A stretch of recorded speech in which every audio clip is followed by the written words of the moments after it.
The name Patrick O'Connor means excellence. It means courage, so much in fact that the O'Connor Award is given yearly at Notre Dame to two student athletes who embody the true spirit of a university. But the man behind the award, Francis Patrick O'Connor, a Notre Dame wrestler and the son of Notre Dame football legend Bucky O'Connor, had his life taken on a sweltering night in Oklahoma, August 29, 1973.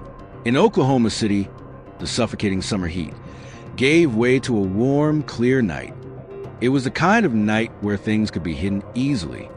That evening, at the Sandpiper South Apartments, Patrick O'Connor, a young man from Nichols Hills, climbed into a car with two acquaintances, Ronald Dean Murray and Danny Grizzle.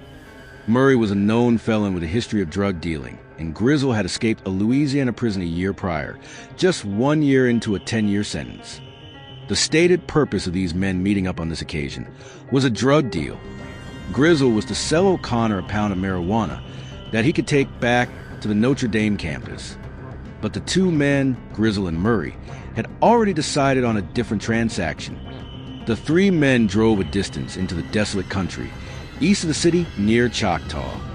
O'Connor, perhaps, was focused on the business at hand.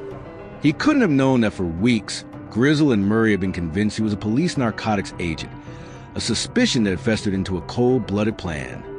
They were going to blow him away. In the darkness, the car stops. The pretense shatters. Grizzle pulls a .38 caliber revolver, a gun that Murray himself had stolen and sold to Grizzle days earlier. O'Connor is robbed of his wallet. Murray is ordered to check the victim's billfold. Search for a police narcotics agent, a suspicion that had festered into a cold-blooded plan. They were going to blow him away.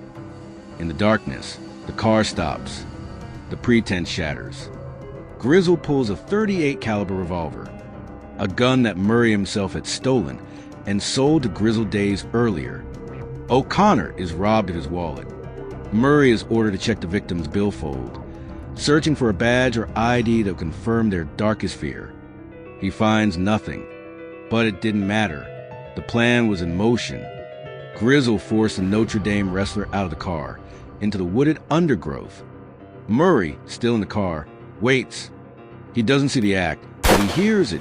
Two sharp, deafening shots. Danny Grizzle comes sprinting back to the car. The words he screamed solidified the crime. "I shot O'Connor." The following hours were a flurry of panic and calculated cover-up.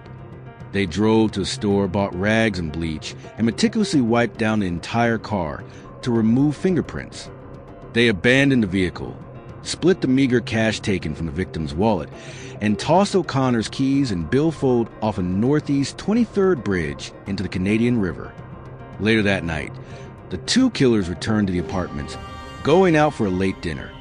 Danny Grizzle paid with a $50 bill from the stolen wallet. Ronald Dean Murray barely touched his meal, the confession buried beneath his nervous, shifting energy. The next morning, Patrick O'Connor's body was found, murdered by a gunshot to the back of the head. The investigators quickly realized that two suspects were responsible. Through interrogations by a young detective, Irvin Box, who would go on to become a high-profile trial lawyer, the full, sickening truth emerged.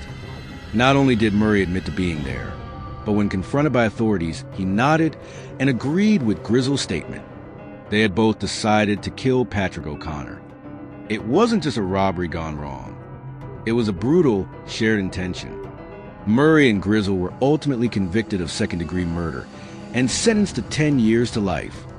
The crime was shocking, the conviction complicated, but the tragic loss of a young man with a bright future echoes still.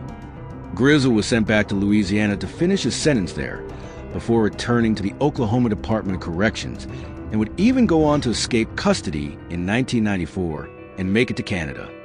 Today, the Francis P. O'Connor Award ensures his name lives on, a reminder that a life of promise was stolen far too soon.